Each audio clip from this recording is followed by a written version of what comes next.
The courier knocked at 4:15 p.m. on Christmas Day.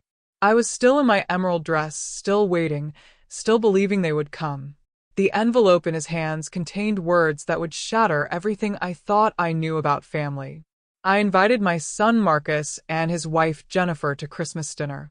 On the day, they abandoned me and chose her mother's table instead. I should have seen it coming. Maybe I did. Maybe I just couldn't face the truth. It was my first Christmas without Thomas. He passed in April at 77 years old. Strong heart, failing kidneys. The doctors said he went peacefully, but there's nothing peaceful about coming home to empty rooms after 52 years of marriage. Nothing peaceful about breakfast conversations with silence. So this year, I made a decision. I'd host Christmas dinner. Intimate, warm, meaningful. Just Marcus, Jennifer, and me in our home in Portland, Oregon. No elaborate plans. I simply couldn't bear being alone. I spent 3 days preparing, not just reheating leftovers. I cooked from the heart. Thomas's famous bourbon-glazed turkey, slow-roasted to perfection. Garlic mashed potatoes with cream cheese, exactly how Marcus loved them as a boy. Honey-glazed carrots, homemade cranberry sauce, and my grandmother's apple walnut stuffing recipe. Even chocolate chip cookies, knowing Jennifer claims she's dairy-free but always sneaks one when she thinks nobody's watching. The house filled with warmth and memories. I hadn't felt this alive in months. I bought a magnificent blue spruce this year, not one of those artificial trees from the warehouse. A fresh, towering beauty that cost me nearly $125, but I didn't hesitate. Thomas would have grumbled about the expense, but his eyes always sparkled when he saw it glowing. I decorated it with 5 decades of memories, our wedding photo in the silver frame, Marcus's clay handprint from kindergarten, the crystal angel that survived the earthquake of '95. I wore the emerald dress Thomas always said brought out my eyes, the one with the pearl buttons down the back. I hadn't touched it in 3 years, but today felt special. I styled my hair the way he always admired and applied the lipstick he bought me last Valentine's Day. I even used our wedding china, the set we saved for Thanksgiving and anniversaries. Dinner was scheduled for 3:30. I had everything perfect by 1 o'clock. Turkey resting, sides warming, sweet tea chilling. I lit candles throughout the dining room and played Nat King Cole softly in the background. The house looked like a magazine spread, and for the first time since April, I felt hopeful. At 3 o'clock, I texted Marcus, "See you soon, sweetheart." Nothing back. At 3:30, I positioned myself by the window, watching for their car. At 3:45, I started checking my phone obsessively. Maybe downtown traffic. Maybe Jennifer needed extra time with her makeup.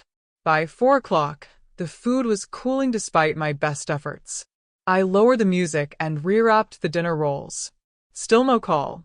No explanation. No anything. Then the doorbell rang at 4:15. My heart leaped, finally.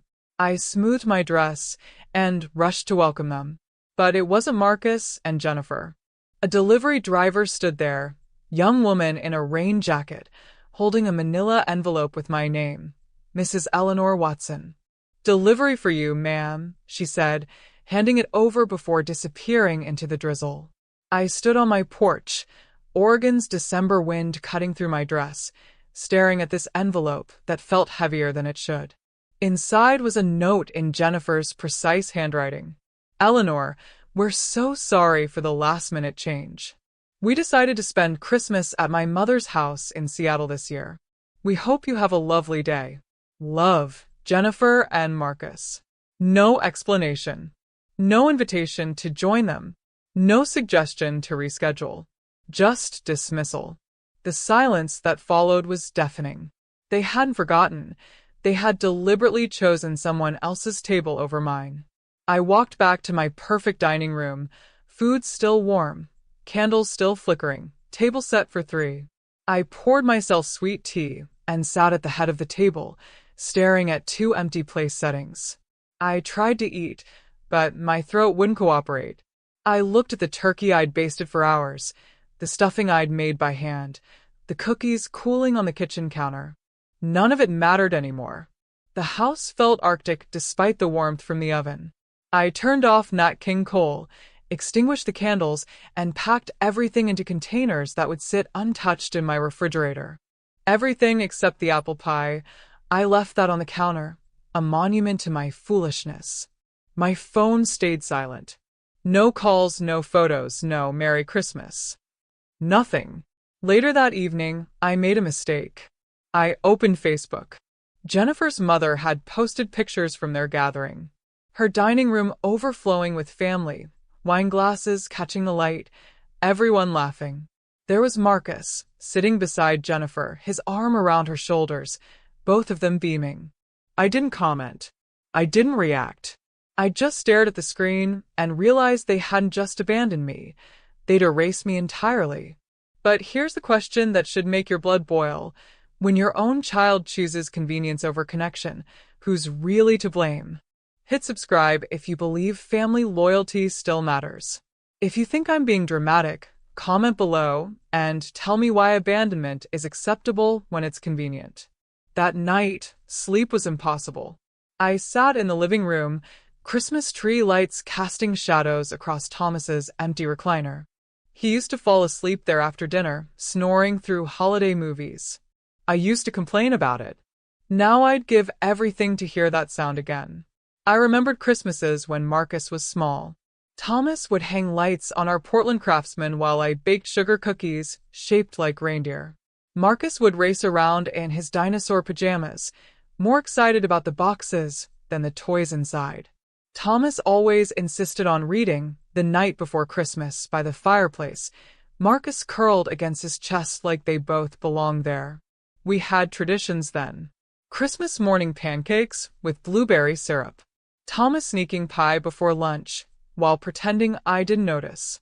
Afternoons on the couch, pleasantly exhausted, watching classic movies we'd seen countless times. But when Marcus married Jennifer, everything shifted. Their first Christmas together, she announced they were spending it with her family in Seattle. New traditions, she called it. I understood newlyweds need to create their own memories.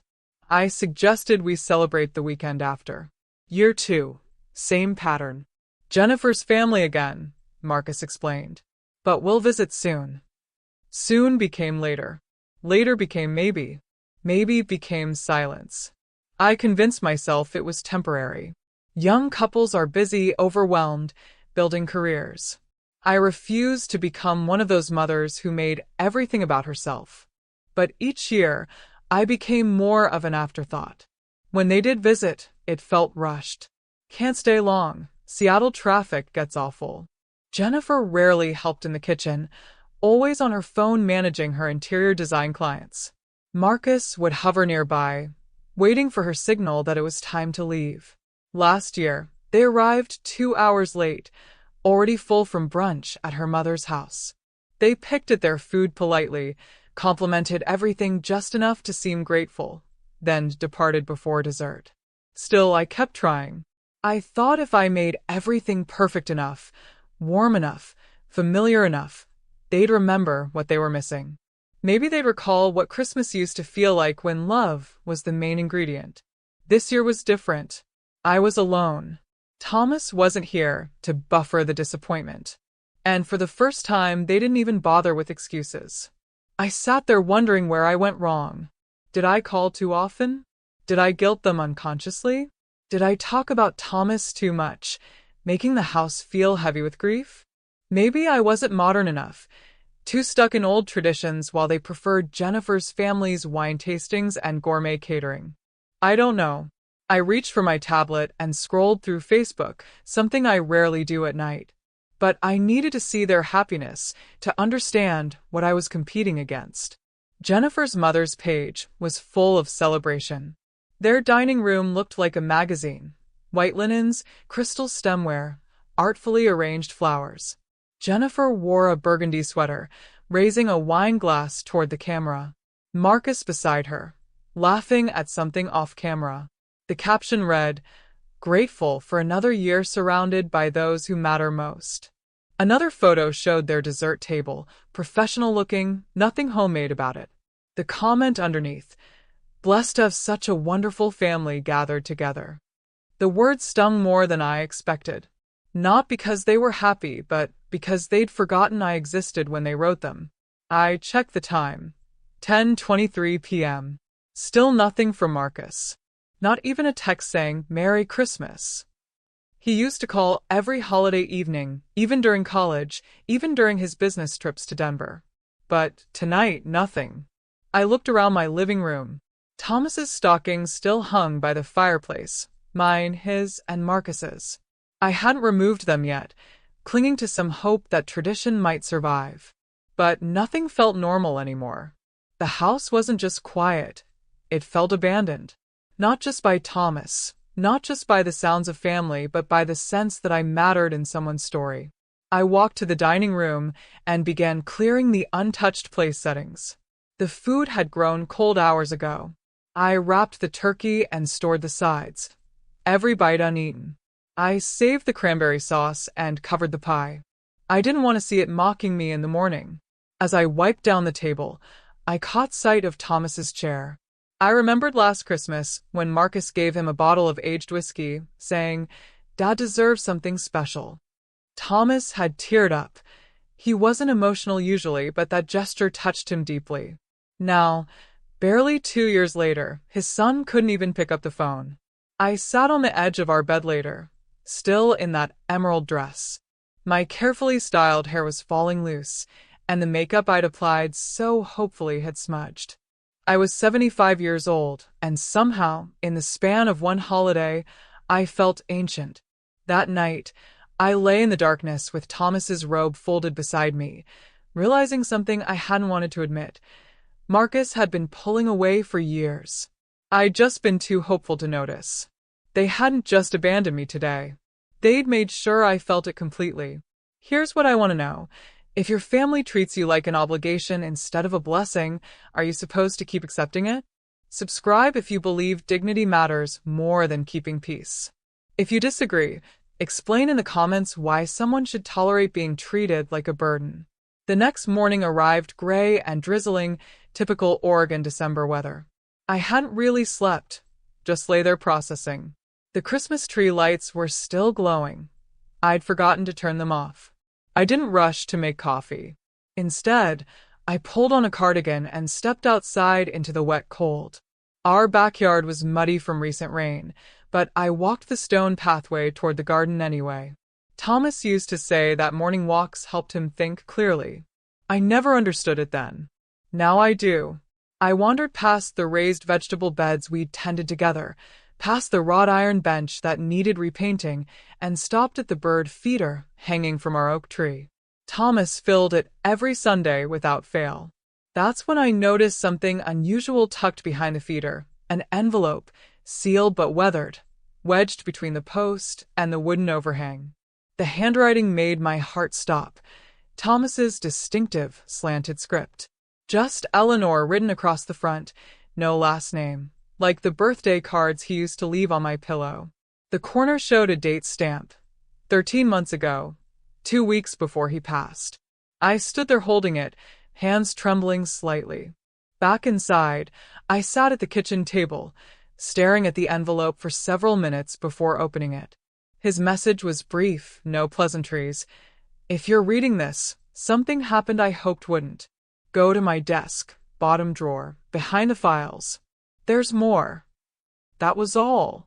I walked to Thomas's study immediately. His desk remained exactly as he'd left it. Fountain pens arranged neatly, calculator beside a notepad with grocery lists in the margins. I opened the bottom drawer and felt behind the hanging files until my fingers found another envelope, this one thicker, secured with a paper clip holding a small brass key. Inside was a folded letter and an official-looking document. The letter I read first. Eleanor, if Marcus ever shuts you out, this will explain everything. The key opens what you need to find. It's yours. Always was. You just didn't know it. The document was a property deed with my name on it. The address was in Bend, Oregon, about 3 hours from our Portland home. I'd never heard Thomas mention any property in Bend. I grabbed my phone and searched the address. It appeared as a cabin on a quiet road near the Cascade Mountains. No photos available, just a pin on the map. I sat there trying to understand. Why would Thomas keep a property secret? Why leave a key behind? And why now? But the letter kept echoing. If Marcus ever shuts you out. He knew. He'd seen it coming. Maybe not this exact Christmas. Maybe not Jennifer's note on my doorstep, but something. He recognized that Marcus could turn cold, could forget where he came from. Thomas had always been the observer, while I was the optimist. I believed in second chances, third chances, infinite chances. Thomas kept careful track of patterns, both in his accounting work and in family dynamics. I examined the key closely. Brass, old-fashioned, well-maintained. Whatever door it opened, Thomas wanted me to find it when I needed answers most. That evening, I packed a small overnight bag. I didn't know what I was driving toward, but something told me I shouldn't wait. Whatever Thomas had left behind was ready for discovery. As I zipped the bag closed, I caught sight of the emerald dress hanging on the bedroom chair. It looked different now, not like a holiday memory, but like evidence of who I used to be when I believed family was forever. Thomas had been gone almost a year, but somehow it felt like he'd just spoken to me for the first time since April. I left Portland at sunrise. The roads were clear, and I brought a thermos of coffee and a peanut butter sandwich. Thomas's approach to any trip, even short ones. Take more than you need, he always said, just in case. The GPS estimated 3 hours to Bend. I drove through familiar territory at first, then into mountain country I rarely visited. The road to the address was tucked behind a hardware store, then down a gravel lane with no signage. There it was, a cedar cabin with green trim and a wraparound porch. Nothing fancy, nothing rundown either. Just peaceful, like it had been waiting patiently for someone to return. I parked in the gravel driveway and approached the front steps. They creaked familiarly as I climbed them. The brass key slid into the lock perfectly. When the door opened, something inside me shifted, like recovering a memory you didn't know you'd lost. I stepped inside and closed the door behind me. The air was warm, as if someone had been maintaining the heat. Everything was clean and organized, not pristine, but clearly cared for. The entryway had a wooden bench with boots lined up beside it, and hanging on a peg was one of Thomas's old flannel shirts, the red one he wore for yard work. I walked into the living room and froze. The mantel above the stone fireplace displayed framed photographs, one of Thomas and me at the Oregon coast, another from our 40th anniversary, and one I'd never seen before. Thomas sitting on this very porch, holding a coffee mug, smiling at whoever was taking the picture. Looking around, I realized the furniture matched our taste perfectly. Not expensive pieces, but items Thomas had restored over the years. The reading lamp with the small burn mark on the shade. The quilt from our guest bedroom.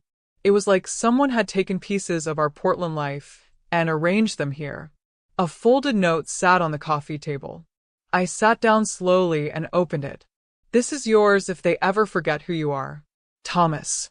No explanation, no date. Just that simple statement.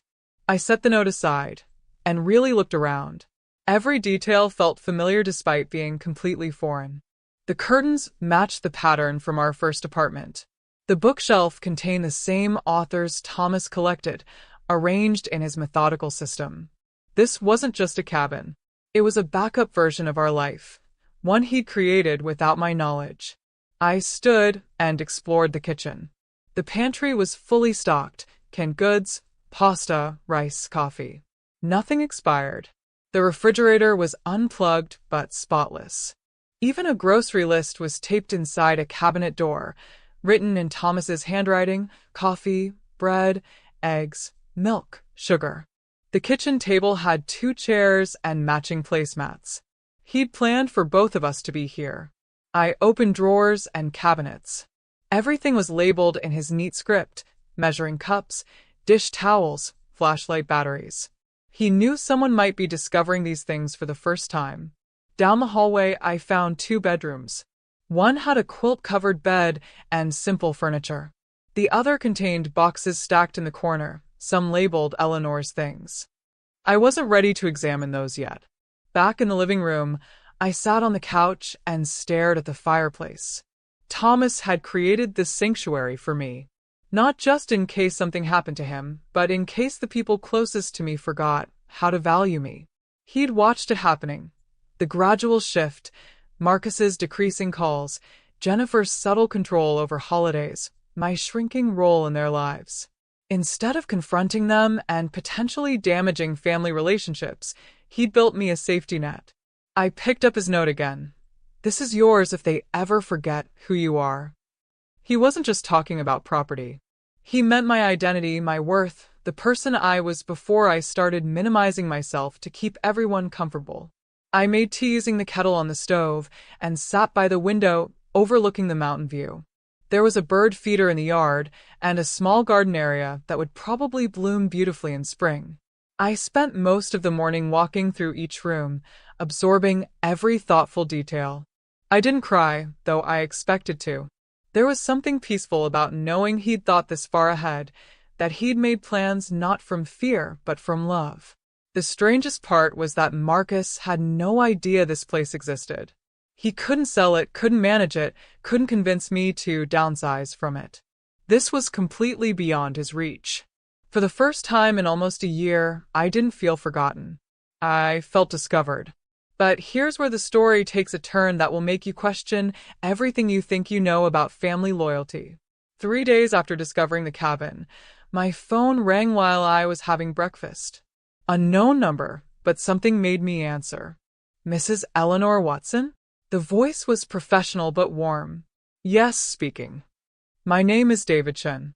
I was your husband's financial advisor. I hope I'm not calling at a difficult time. I sat down immediately. No, it's fine. What can I do for you? Well, Thomas left specific instructions to contact you only if certain circumstances arose.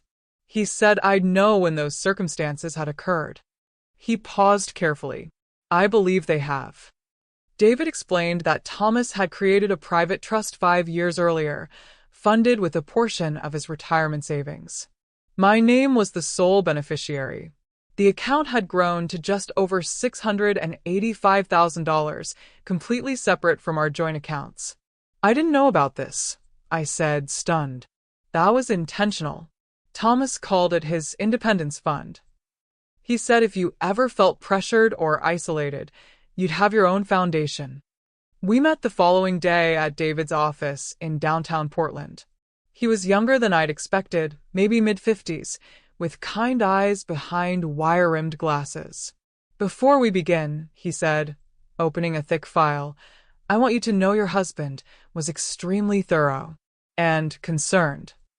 David showed me documents I'd never seen, records of financial requests Marcus had made over the past decade. The first was in 2016, $28,000 for his photography business startup. Thomas had approved it as a gift. But then, David continued, the requests became more frequent and larger. In 2018, Marcus asked for $82,000 to invest in Jennifer's interior design company. Thomas declined. In 2020, another request for $95,000, this time for a rental property investment. Thomas declined again. Did they know about the trust? I asked. No, but they kept pressuring him in his final year. Thomas showed me emails. David handed me copies.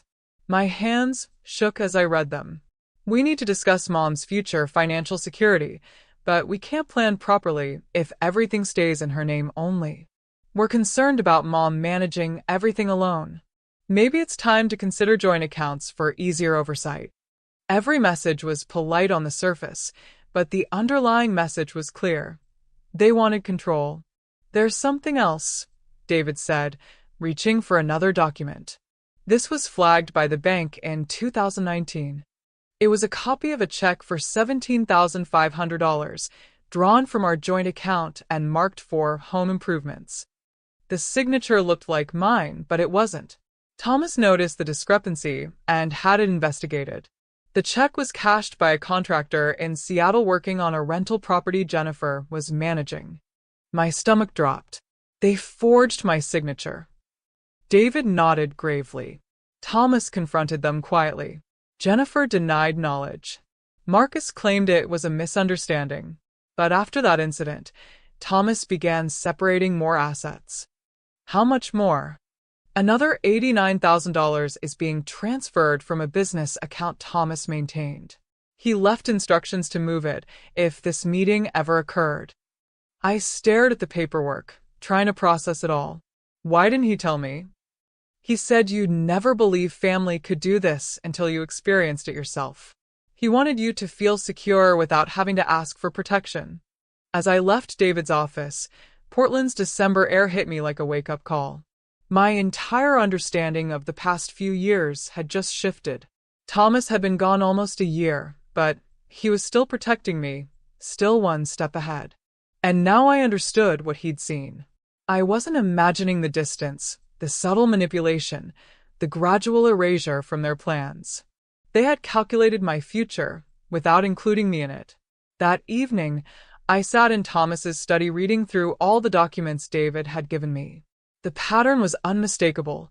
Marcus and Jennifer had been positioning themselves to control my finances for years, waiting for the right moment to step in as my helpers. But Thomas had outmaneuvered them completely. And that's when someone arrived at my door who would change everything I thought I knew about my son's motivations. I was reviewing the trust documents when I heard a car in my driveway. Looking out, I recognized Marcus's blue sedan, engine running, Jennifer in the passenger seat staring at her phone. I opened the door before he could knock. Mom. He looked uncomfortable, hands shoved deep in his coat pockets. We need to talk. I held the door open just wide enough for conversation, but didn't invite him in. I know Christmas was complicated, he began. Jennifer thought it would be easier to spend it with her family this year. We didn't want to upset anyone. You could have called, I said simply. I know. I should have. That's my fault. He shifted nervously. Actually, I wanted to ask about Dad's paperwork. I've been going through some files, and I thought maybe if you needed help organizing anything financial, I could assist. There was the real reason for his visit. What made you think I needed help? I asked. He blinked, surprised by the directness. Well, you've been quiet lately, and we've been worried. Jennifer's been concerned about you managing everything alone. I leaned against the doorframe. You haven't called in a month. I know. Things have been crazy. Jennifer's business is expanding, and we're looking at buying another property. He stopped abruptly. You mean the rental in Seattle? I asked quietly. He froze. How did you? Does it matter how? The question is whether you knew Jennifer forged my signature on that check. His face went pale. He looked away, then back at me. That was answer enough. I let the silence hang between us for a moment, then stepped back and opened the door wider. Not to invite him in, but to speak clearly. You weren't checking on me, I said. You were checking on what I have. Mom, no. Don't interrupt. He closed his mouth. I know about the trust. I know about the accounts Dad separated. I know about every request you made that he denied. Marcus looked like a child caught stealing cookies, except this time it wasn't cookies. It was my future. You think I don't recognize when someone's being nice just to see what they can access? I continued. Every concern about my ability to manage things was really concern about your ability to control them. He stepped forward. It's not like that. We were trying to make sure you're protected. Protected from what? From making my own decisions? He had no answer for that. I looked past him toward the car. Jennifer's not coming in? He shook his head. She thought it would be better if I talked to you alone. She's probably worried you'll say too much. Mom, you're overthinking this. No, I'm finally thinking clearly. Marcus shifted again, and I could see the calculations behind his eyes. I just want to make sure you're okay. I am, I said firmly. For the first time in months, I actually am. He stood there, not knowing what else to say. The cold began creeping through the doorway. Go home, Marcus, I said gently. Tell Jennifer I said hello. He opened his mouth as if to argue, then thought better of it. Without another word, he turned and walked back to the car. I watched him get in, watched Jennifer lean over to say something urgent. The car backed out, paused at the end of my driveway for a long moment, then drove away. I closed the door and stood in my warm entryway, realizing something important. They hadn't come to repair our relationship. They'd come to test how much I knew, to gauge what they might still be able to access. But now they understood I wasn't going to hand over anything, not my independence, not my dignity, and certainly not my future. Here's what happened next that no one, including me, saw coming. 2 days later, my phone rang at 7:15 a.m. I almost ignored it, but the caller ID showed my neighbor Diane Miller. Eleanor, she said without preamble, have you heard what Jennifer's been telling people? My heart sank. What do you mean? She's been calling around to mutual friends, claiming you're showing signs of confusion, that you've been isolating yourself and might need someone to step in legally. I sat down hard. What exactly is she saying? That you're becoming unstable, that you're making poor decisions, that maybe family needs to get involved in managing your affairs. My cousin works at the courthouse. She said Jennifer's been asking about guardianship procedures. The room seemed to tilt. She's building a case. That's what it looks like. And Eleanor, if she's serious about this, they could challenge your competency in court. Your house, your money, your right to make decisions, everything could be at risk. After we hung up, I sat in my kitchen staring out at the gray Portland morning.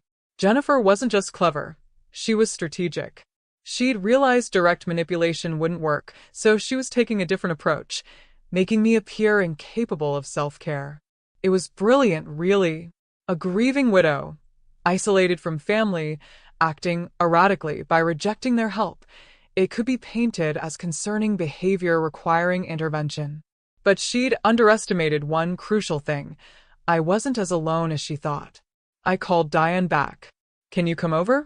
And bring your laptop. We have work to do. Within an hour, Diane was at my kitchen table with her computer and a folder of legal templates she'd downloaded. At 73, she was a retired paralegal with sharp instincts and zero tolerance for manipulation. We're going to document everything, she said, fingers flying over the keyboard. Every conversation, every interaction, every suspicious request. And we're going to put your competency on record officially. We drafted a formal statement affirming my mental capacity, had it notarized at her church, and sent copies to my doctor, my attorney, and the courthouse. We documented the timeline of Marcus and Jennifer's financial requests, the forged check, and their recent Christmas abandonment. Most importantly, we included a paragraph that made my position crystal clear. I am not confused. I am not unstable. I am not incapable of managing my affairs. I am simply done being treated like an obstacle to other people's financial plans. We sent it certified mail to both Marcus and Jennifer, with copies to David Chun and the bank. Diane leaned back in her chair. There. Now, they can't claim you're incompetent without looking like predators. I stared at the documents in the outgoing tray. I'm done begging to be loved. Say it again, Diane said. I did. And something inside me clicked into place, not breaking but strengthening. But the biggest revelation was still coming. A week later, David Chun appeared at my door with a small cardboard box, my name written on top in Thomas's handwriting. Thomas gave me this the week before he passed, David explained, with instructions not to deliver it until I was certain you were ready to handle what's inside. After he left, I sat at my kitchen table and slowly opened the box. Inside was a leather journal, forest green, the kind Thomas bought from the old stationery shop downtown. The first page simply said, "If you're reading this, it means I couldn't say all this while I was alive. So here it is. Everything I saw but couldn't fix." Page after page, Thomas had documented his observations about Marcus and Jennifer. Not accusations, just careful notes about conversations, requests, behavioral patterns. He'd been keeping records for over 2 years.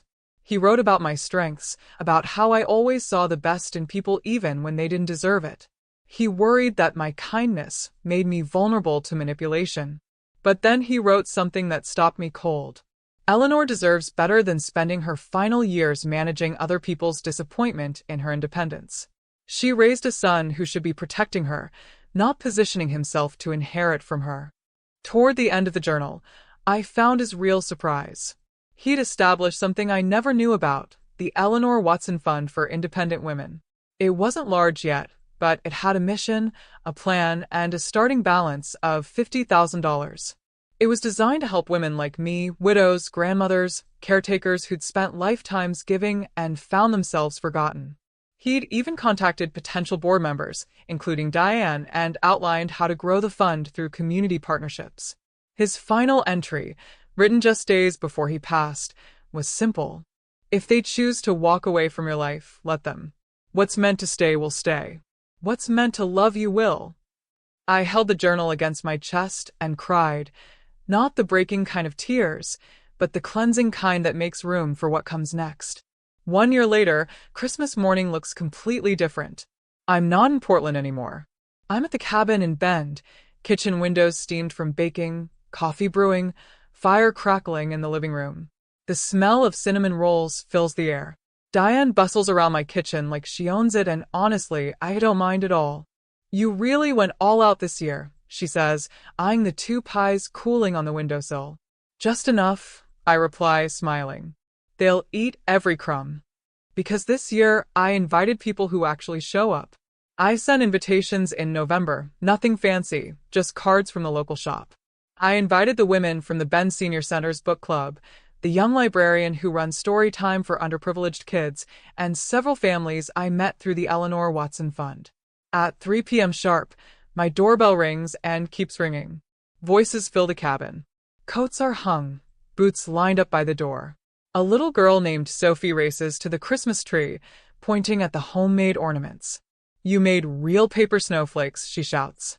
I laugh. Only way to do it right. Within an hour, my cabin is alive with conversation. Every chair is filled. The table groans under the weight of food everyone contributed. Diana's telling stories about her late husband. Margaret from book club is showing photos of her great-grandchildren, and someone has put on music that makes everyone hum along. It's not perfect. Someone spills cranberry sauce on my tablecloth. The turkey is slightly dry, and one of the teenagers accidentally knocks over a plant stand. But I've never felt more complete. The tree sparkles with decorations the kids made, construction paper angels, painted pine cones, strung popcorn. Nothing store-bought, everything meaningful. And then there's the card that arrived 3 days ago. Plain white envelope, no return address, my name in Marcus's handwriting. Merry Christmas, Mom. Hope you're well. Marcus and Jennifer. No apology. No explanation. No invitation to anything. Just an obligation fulfilled. I didn't cry. I didn't call. I simply filed it away and continued preparing for the people who wanted to celebrate with me. After dinner, the kids go outside to build snowmen with supplies I bought just for them. The adults linger over coffee and leftover pie, sharing stories and making plans for New Year's Eve.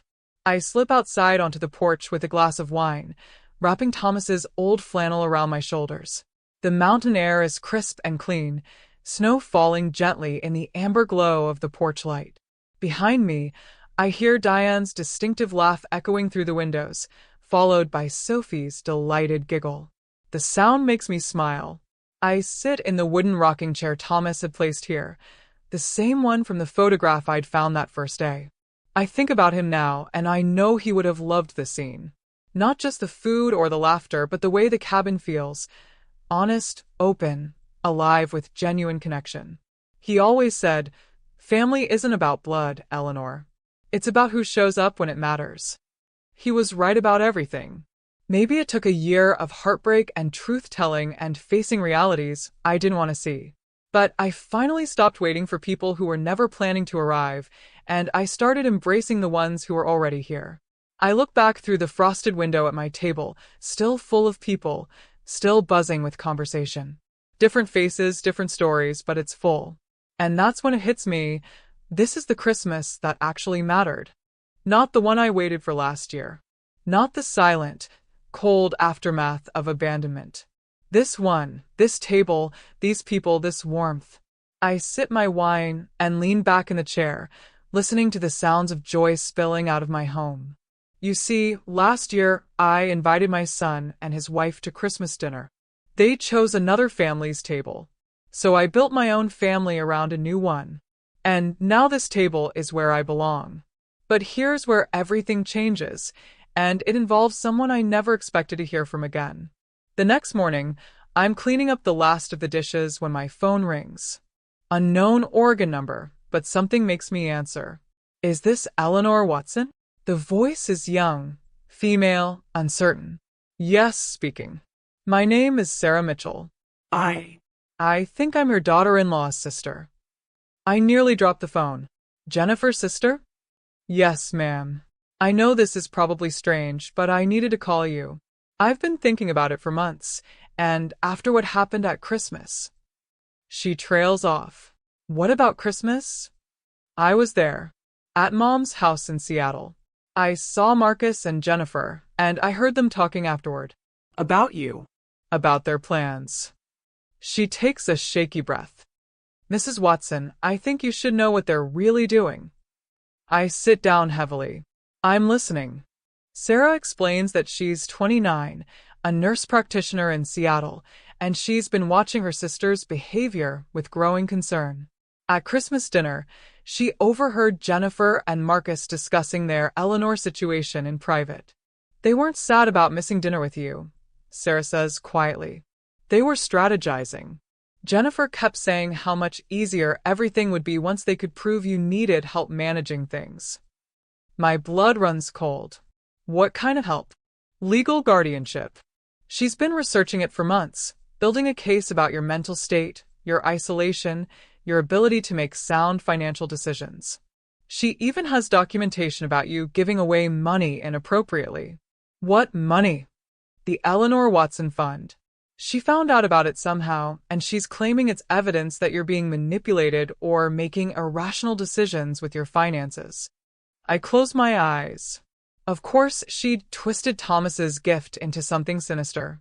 There's more, Sarah continues. They've been in contact with a lawyer who specializes in elder law. Jennifer's been telling people that Marcus is just being a loving son, trying to protect his mother from financial predators. And Marcus is going along with this?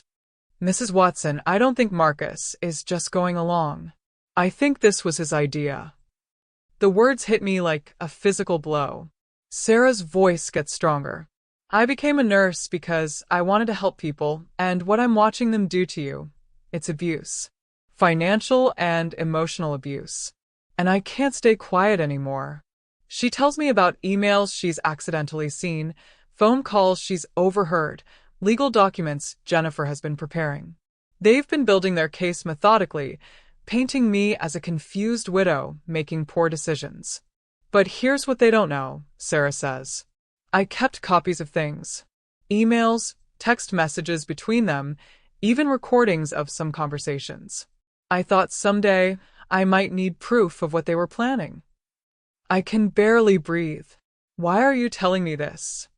Because my grandmother went through something similar with my uncle. He convinced everyone she was losing her mind, got control of her finances, and basically stole her independence. She died in a nursing home, forgotten and broke, while he lived in her house and spent her money. Her voice cracks. I swore I'd never watch that happen to someone else. Sarah offers to meet me, to share what she's collected, to testify, if necessary, about what she's witnessed. She's risking her relationship with her entire family to protect a woman she's barely met. I don't want anything from you, she says. I just want to do what's right.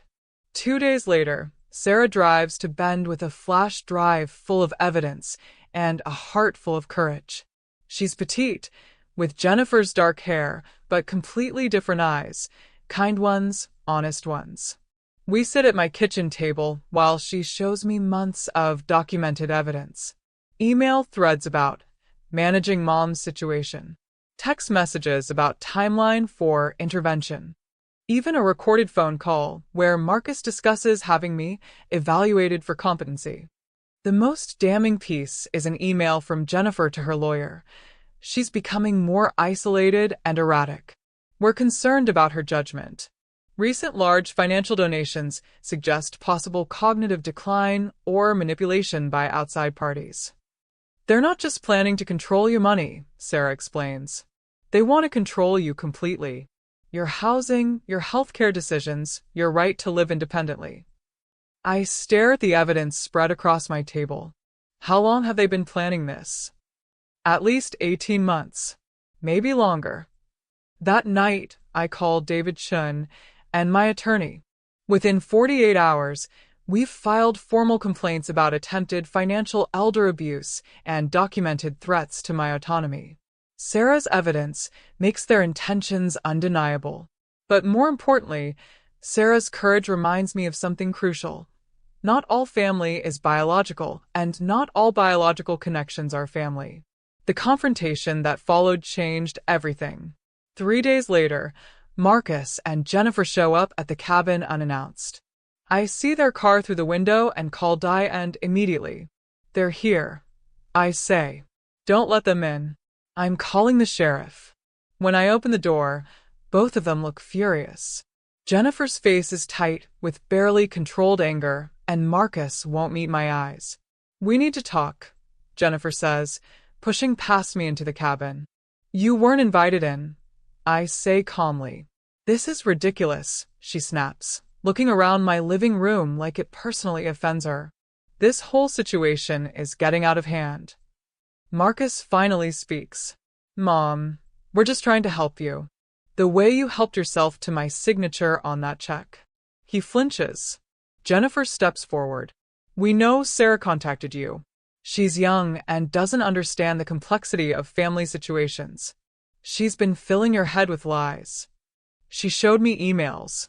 Your emails. Taken out of context. Really? How do you take managing mom's situation out of context? Jennifer's mask starts slipping. You're living in a fantasy, Eleanor. You can't just run away and pretend you don't need family. You're 75 years old. You're isolated. You're making poor financial decisions. Like what? Like giving away thousands to some fund that doesn't even exist yet. Like buying property without consulting anyone. Like trusting strangers over your own son. I look at Marcus. Is that how you see me? As someone who can't be trusted with her own life. He shifts uncomfortably. It's not that simple. It is that simple. You either trust me to make my own decisions or you don't. Jennifer interrupts. This isn't about trust. It's about reality. You're not thinking clearly. Stop. My voice cuts through her words like steel. I am done being told I'm incompetent by people who forged my signature and lied about their intentions. The cabin falls silent except for the crackling fire. Here's what's going to happen. I continue. You're going to leave my home. You're going to stop spreading lies about my mental state.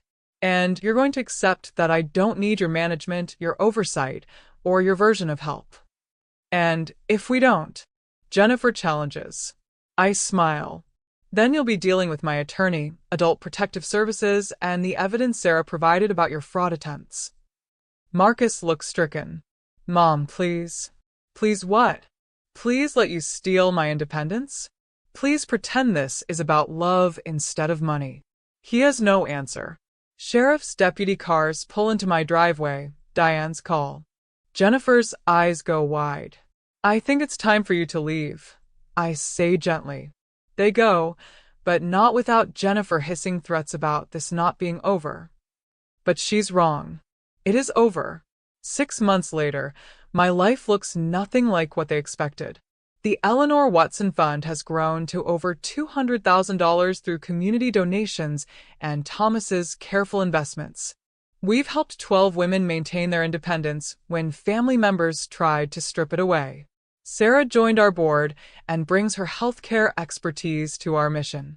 I still live at the cabin, surrounded by the family I chose rather than the one that chose to abandon me. Marcus and Jennifer moved to California, supposedly for Jennifer's business, but I suspect it's easier to rebuild their reputation where people don't know about their failed power grab. Marcus sent one final letter, claiming he was only trying to protect me. I filed it with all the other statements from people who mistake control for caring. The cabin has become a gathering place for women who refuse to disappear quietly. We have monthly dinners, book clubs, garden parties, and strategy sessions for staying independent.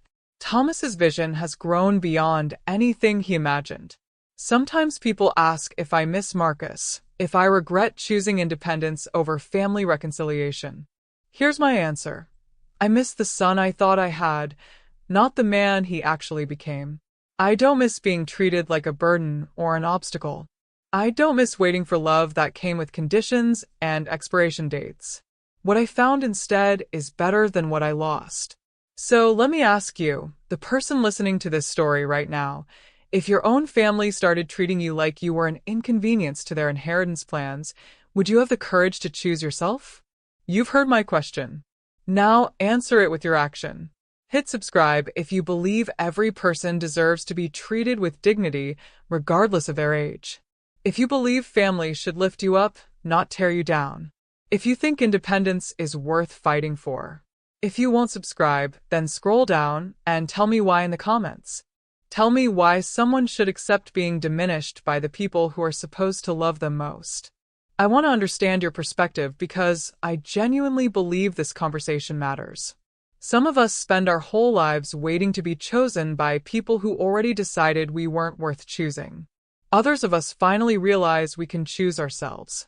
I spent 75 years learning that lesson. How long will you wait to learn yours?